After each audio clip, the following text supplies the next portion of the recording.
No porque hayas caído tu luz es menos alta. Un caballo de fuego sostiene tu escultura guerrillera entre el viento y las nubes de la sierra. No por callado el silencio. No, no se ha equivocado usted. Ya estamos en línea para hablar de su economía. Y dedicaremos nuestro programa al pensamiento de un hombre imprescindible cuya capacidad de reflexión y acción llega hasta nuestros días.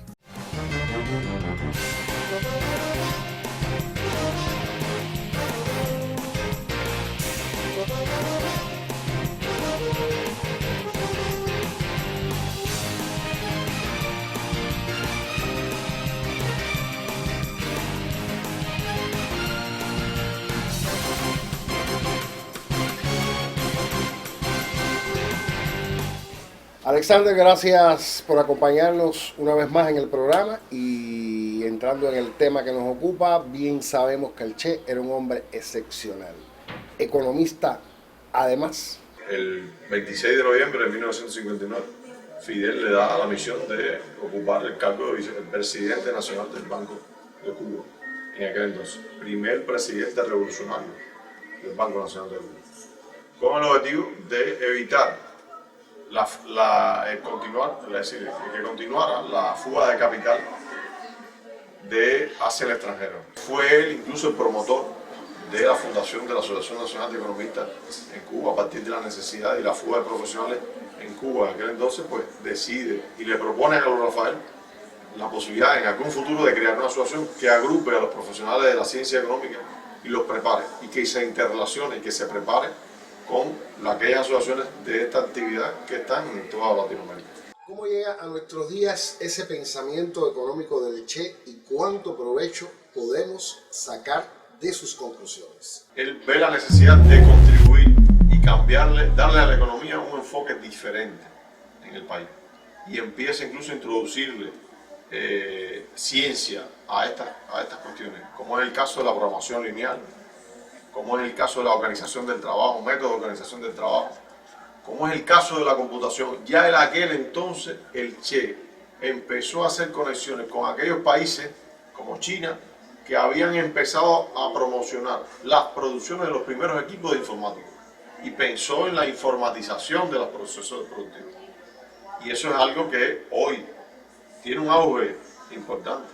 Si tenemos en cuenta que fue incluso crítico de la economía que se gestaba, se usaba en algunos países socialistas de entonces. Claro, yo creo que el pensamiento económico del Che va muy ligado a que en cómo utilizar los adelantos de la ciencia y la innovación y el desarrollo tecnológico en beneficio de la sociedad, del pueblo.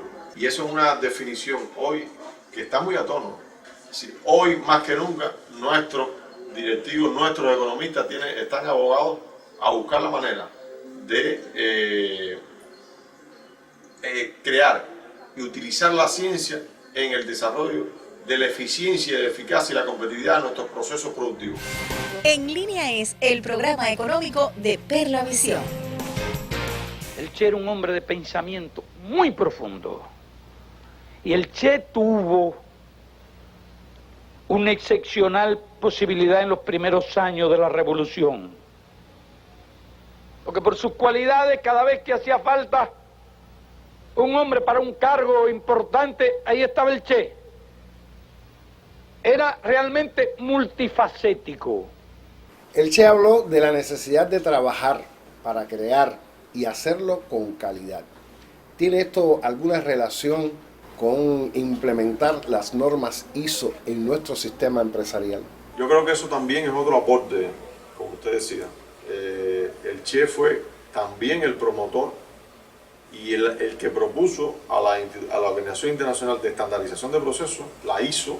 Hubo un momento en que como reportero le di cobertura a la implementación de las normas ISO en muchas empresas de nuestro territorio. ¿Ha tenido esto un seguimiento real para su utilización en el sistema empresarial cubano? A ver, sí ha tenido seguimiento real, pero por cuestiones de operatividad, por cuestiones de enfoque, por cuestiones de determinadas situaciones que ha tenido el país y ha tenido que decidir ante determinadas déficit de financiamiento, de recursos, pues ha tenido que priorizar, y eso ha tenido su pausa.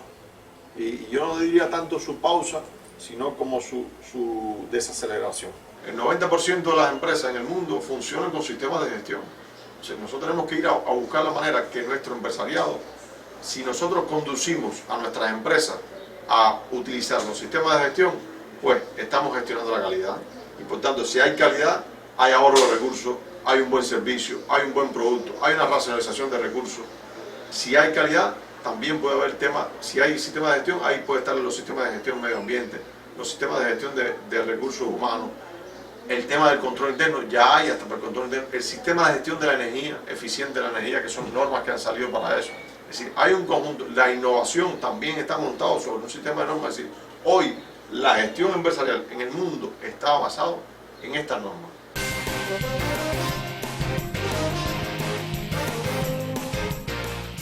En la década de los años 60, profundas reformas económicas en los países socialistas europeos aludían a la necesidad de desarrollar el mercado en las condiciones del socialismo y descartaban el posible perfeccionamiento de la planificación y el papel del ser humano en la construcción del socialismo. En ese contexto, prevalecieron las preocupaciones del Che sobre la teoría que debía presidir las transformaciones revolucionarias. Yo creo que la planificación ha jugado su papel en nuestro proceso de desarrollo. Pero la planificación, lo que Che decía, que no se puede convertir en un instrumento de rigidez y de pragmatismo. Tiene que tener dinámica, tiene que tener flexibilidad, tiene que tener capacidad de asimilar transformaciones en el entorno. Tú tienes que tener previsto acciones en la planificación que te permitan, digamos, transformar o actualizar o buscar de qué manera energizas tu comportamiento o tus resultados. Es decir, tú tienes que buscar la manera de que se convierta en una herramienta de desarrollo, no de rigidez. Que hoy son momentos y hay necesidades de tener un alto nivel de autonomía y un alto nivel de descentralización. Sin eso, y de cooperación. Si no hay posibilidad de cooperar y hay demasiada rigidez en la planificación, pues se convierte, en vez de un instrumento de desarrollo, en un arma y en una barrera contra el desarrollo. Y eso nos está sucediendo en algunos momentos. Entonces, quizás esa sea la causa entonces de tener un mercado desabastecido, de tener precios incrementados, de tener inflación. Estamos haciendo una adecuada planificación de nuestra economía. No creo que sea la causa. Yo no creo que sea la causa fundamental de lo que nos está sucediendo. Pero sí ha contribuido en algunos aspectos. En aspectos como de toma de decisiones en determinados niveles de los encadenamientos, en las superestructuras empresariales, donde una empresa está en La Habana, la OEB está en un territorio, en un municipio, y no puede tomar decisiones a priori para definir un accionar, un cambio de accionar o una necesidad determinada. Es decir, hay muchas cosas que la planificación lleva consigo. Hay acciones y recursos con los cuales no puede contar, que tiene que contribuir y que tiene que ejecutar y que tiene que, digamos, transferir a determinadas instancias, y eso le impide un desarrollo sostenible a la propia entidad. Y entonces tú tienes que buscar, de hecho se están haciendo transformaciones en el modelo económico, hay transformaciones definidas en la actualización del modelo, hay cosas que están escritas que se deben transar, hay cosas que ya se han ido transformando, las empresas pueden transformarse su objeto social, las empresas pueden transformar, las UEB se pueden convertir en UEB filial, se pueden convertir en MIPYME, pero eso está muy lento, es lo que te estoy diciendo. Es decir, hay una pasividad y es necesario que esa pasividad cambie a una dinámica a corto plazo. Es decir, tiene que haber un cambio a corto plazo, tiene que haber una transformación, porque ahora hay más actores locales, privados que estatales. ¿Qué está pasando? ¿Será que hay menos entidades estatales?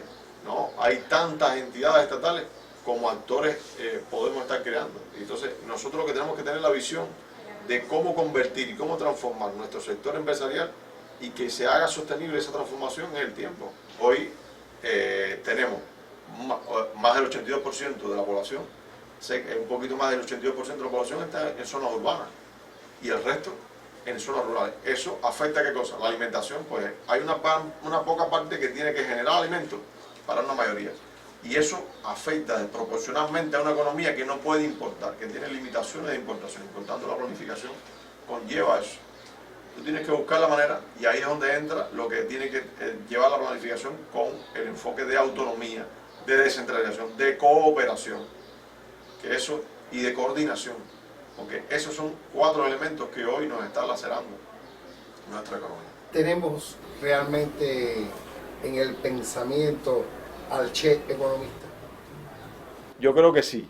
El Che está presente porque inmediatamente que algo sale mal, inmediatamente que hay siempre nosotros buscamos en su pensamiento, en su ideario, cuáles son las transformaciones, cuáles fueron los pensamientos en aquel entorno que él visualizó al inicio de la revolución, que él enfrentó al inicio de la revolución en todas las responsabilidades que fue asumiendo y que fueron dadas por nuestro comandante jefe, y que él, sin dudar un segundo, sin pestañear, sin pensar, fue asumiendo con toda la responsabilidad y con toda la capacidad de aprendizaje y de transformación de su pensamiento. Calidad y planificación económica, tan solo 2 aspectos en los que aún tenemos que profundizar, vistos por el Che muchos años antes de estos tiempos difíciles. Hay que trabajar y hacerlo bien, con nuestros recursos y herramientas actuales. La semana próxima regresamos y recuerde, solos vamos más lentos, juntos podemos lograrlo.